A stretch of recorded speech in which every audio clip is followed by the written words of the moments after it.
अल्हम्दुलिल्लाह उनका इलाज हो रहा है और अल्हम्दुलिल्लाह ठीक है। शहबाज शरीफ जिंदाबाद, शहबाज शरीफ जिंदाबाद, शहबाज शरीफ जिंदाबाद,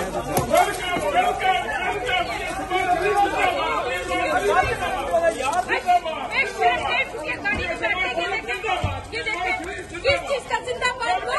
पाकिस्तान में बेशर्मो किस चीज का जिंदाबाद?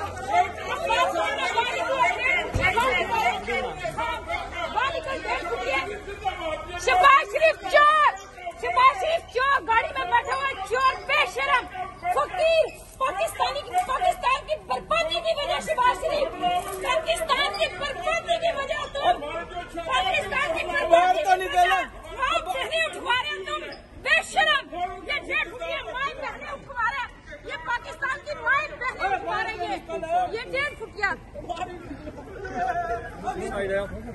1.5 फुटिया बेशरम, ये गाड़ी में बैठे जा रहे हैं, डूब के मर जाओ तुम बेशरम, ये बेशरम यहाँ से निकला है, माँ बहने उठवा रहे हैं, ये सियासत कर रहे हैं, ये 1.5 फुटिया दफा हो गया यहाँ से। आप देख लीजिए सारे लोग यहाँ पे मौजूद है, 1.5 फुटिया निकला यहाँ पे से दफा हो गया बेशरम।